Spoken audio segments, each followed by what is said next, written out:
All right, let's dive into the film, Aaron. We have a big game this week with Notre Dame. There was a lot of film to break down. They've had one more game than us, Hmm. so they have a little bit more film out there. Although, as we were discussing in the pre-show, Notre Dame is not exactly the kind of film that you can really relate to. So, um, when there's Notre Dame or Navy. Navy Yeah. versus Ohio State. Yeah. Apples and oranges, I guess. I mean, so not really much there in that film we can break down, but the NC State game and then Yep. their most recent one with the Chippewas of Central Michigan. We have a couple pieces we want to show you. We will put them on loop for you all.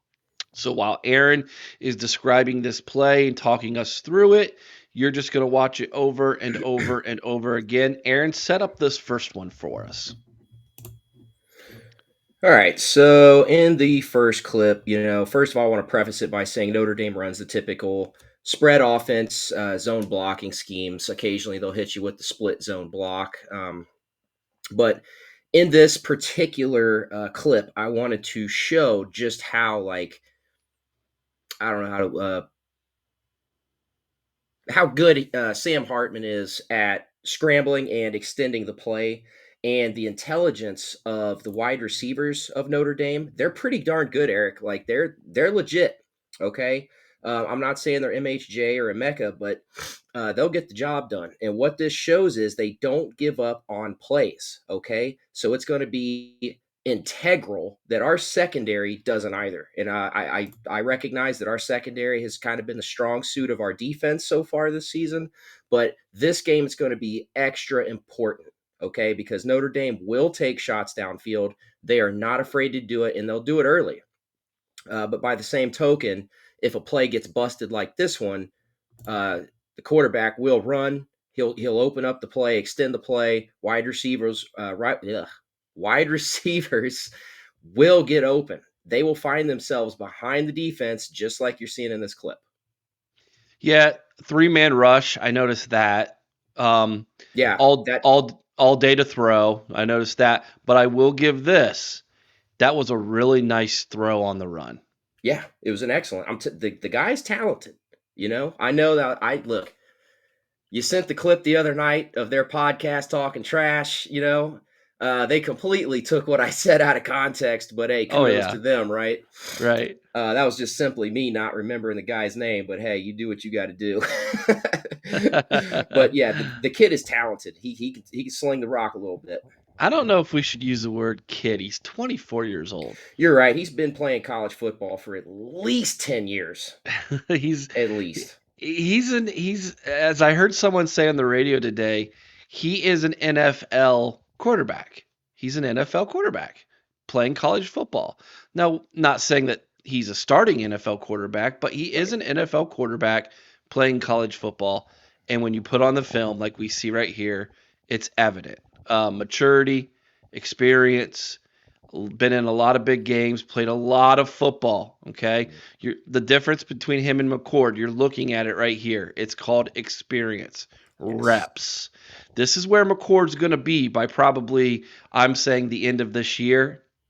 But look, you just look at him. I mean, patience. He looked at. This is probably his fourth or fifth option right here, and then makes the nice play.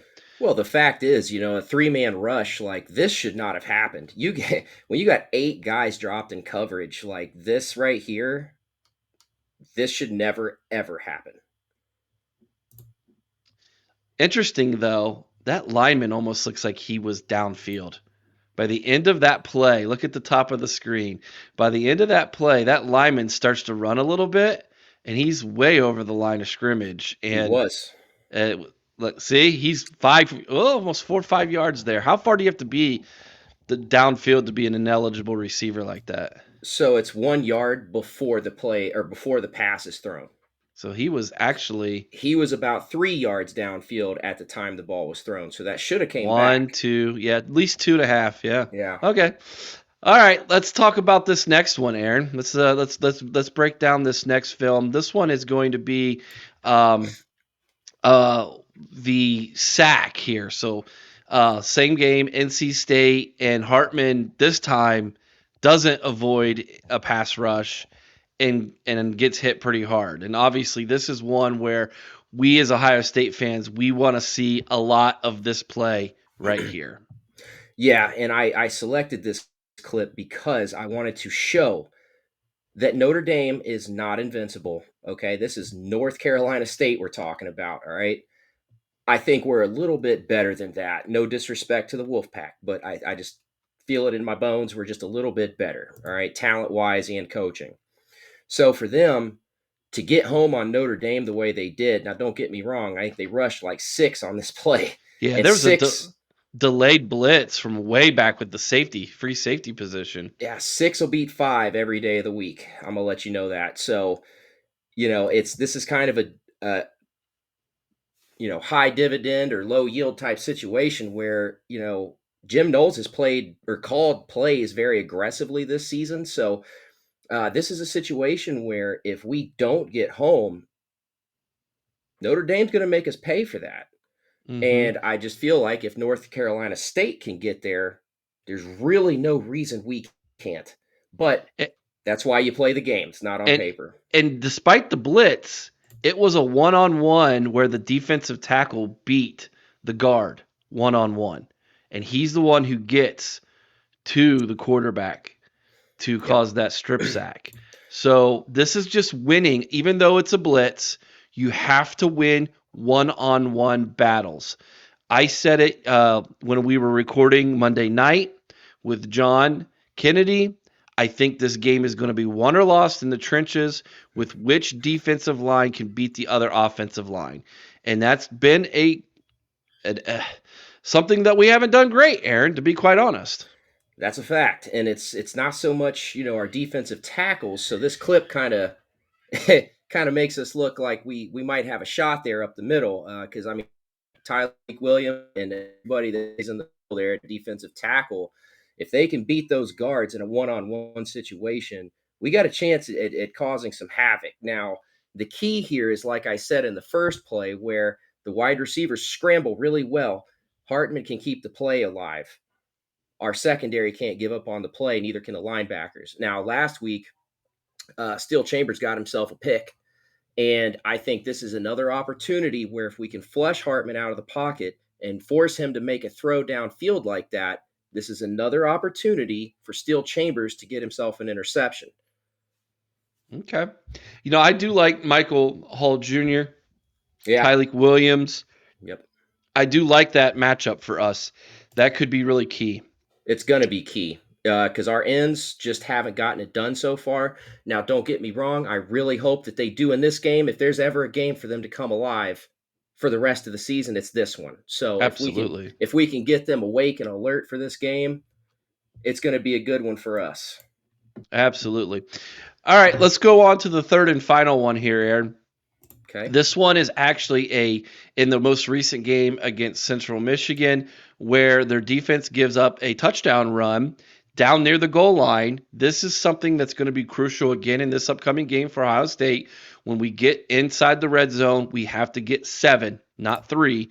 We need 7, and that means the offensive line needs to establish the line of scrimmage, get a good push again, and we need our backs to go north and south against these guys. They've got some linebackers coming back that didn't play in this game, some good athletes. We need to be cognizant of that, but we still need to win at the line of scrimmage. And if we can run the football against Notre Dame, I think we stand a really good chance of winning. So go ahead and break this one down for us. Yep. So notice that they're in 11 personnel. Okay. This is a commonly run formation from Ohio State as well. I mean, don't get me wrong. A lot of teams run it, but Ohio State does it a lot. So you'll see Cade Stover. Now watch the tight end. Okay. Now that's going to be Cade Stover on Saturday. Maybe G. Scott. But watch what he does. Boom. Kicks out the end. Do you see that? That is called a split zone block. Okay. He seals that back. Okay. Now, Ohio State, historically, at least under Ryan Day, they have ran this play a lot with J.K. Dobbins, Mayan Williams, Travion. This is not a new play. All right. So the fact that Central Michigan was able to do this against Notre Dame in the red zone, that's big time for us. You got Big Chip. Okay. So Fun time, right? Mm-hmm. Nickname for Chip Trayanum and Travion Henderson. You ready for this? Let's hear it. Chip and Dip. Get it? What Speed, dip. I'm like dip. Yeah, like he I dipped on him. He's fast. chip and dip. Come Oh on, man. boy. Oh boy. No, what am Work I with gonna do me. with you? Work with me. Oh Nah, man, but that I that selected this clip though because for Ohio State, okay, against Western Kentucky, yes, the offense looked good, but let's be real here. Most of the game, they gave us half a field because they failed on fourth down conversion so many times. Western Kentucky, that is, okay. Notre Dame's not going to do that. They're not going to give us half a field advantage. They're going to punt. We're going to have to sustain drives. So I picked this clip because I wanted to demonstrate that it's possible for us that we could get down into the red zone and we can bully this defensive line, this front six, front seven that they have. We can bully them around. hmm Again, it's uber critical that the offensive and defensive line for Ohio State wins this football game. They've got a quarterback advantage. Let's admit that. Not Yes, that McCord's not good, he just doesn't have the experience that Hartman does. Okay, so they got the quarterback advantage. We've got, I believe, the skill advantage. I absolutely. believe our wide receivers and our running back are better than what they have. Yes. Defensively, that remains to be seen. They are a little bit susceptible in the backfield, defensive backfield, according to their fans. They're a little bit worried about that. Our defensive backs are playing phenomenal. Can they keep that going? They're going up against a very, very good quarterback, but if there's no one open, he's not Superman. There could be a Okay, lot of coverage sacks this Saturday, guys. so this is a big game, and of course, I will pick my linebackers up against anybody, and I just will. I think Tommy and Steele and even some of our backup linebackers, they're all good. And if we have to play a 4-3 in this game because they're trying to establish the line of scrimmage and run the football because they're worried they can't get open against our corners, advantage Ohio State. I know Estime's a Big big time. back. He's a big back. But when was the last time we got beat by a big back? I mean, really beat. Well, I can't I even mean, say Derrick Henry because we beat Alabama that year. I mean, I look back at our recent losses. Most of it, most of them were not because of their running back. No, you can't say that AETN beat us with Clemson because he's not No, actually a big back. He's just fast. and Um, and that was more of the passing attack from Clemson. right. Trevor Lawrence hurt us more with his legs than the running backs did. The national championship game against Alabama, they just out schemed us with their fast receivers. Yeah. You know, um, and I mean, and who wouldn't when Tommy or not Tommy, but uh, Tough Tough Moreland is one on one against the fastest guy on their team. I mean, come Heisman on. Trophy winner. Like, I Oh don't know my who gosh, designed that play. I'm not going to get on my box here, but whoever designed that play should be fired. Oh, wait a minute. he was. Right. Um, yeah, and the other guy just beat Alabama because he's the head coach at Texas. But I mean, you look at those things. I just don't think that Estime can beat us. Now, I might eat crow, but I think if Notre Dame wins, it's because we couldn't get to the quarterback, Hmm. and they just outscored us. If we allow him to have time to throw the football, Hartman, if he has time to throw the football, and he has all day in the back pocket, like in the backfield, like in the pocket, like that first video clip you showed us, we're Hmm. in trouble. We've Right. got to get a pass rush on him, make him uncomfortable. If they try to win this game running the football, I think we win all day long. Yes, and I wanted to bring this up as well. Okay, 2 weeks in a row now, Lathan Ransom has met a running back in the hole and completely missed the tackle. Okay, that cannot happen anymore. All right, he missed against Youngstown. He missed against Western Kentucky this week. I just watched the game last night because I was at National Guard drill. If for those of you that weren't aware of that, and our tackling, I'm pleased to say, looked much better than it did in the first two games. Other than Right, JT's shoulder tackle. right. Other than that, that was garbage. Like he knows better. I Yeah, know he he knows does. better. I Yeah. know he does. Oh, That's I'm unacceptable. sure there was something said in the film room on Sunday Had to been like, what the hell are you doing? that You're like supposed to be one of the best defensive players in football, in college football, and you're out there just please fall down. That's not how this works, no, especially against Notre Dame. Not no, happening. no, no, no. You're absolutely right. So awesome job, Aaron, on breaking down the film. Appreciate it, man. Thank you.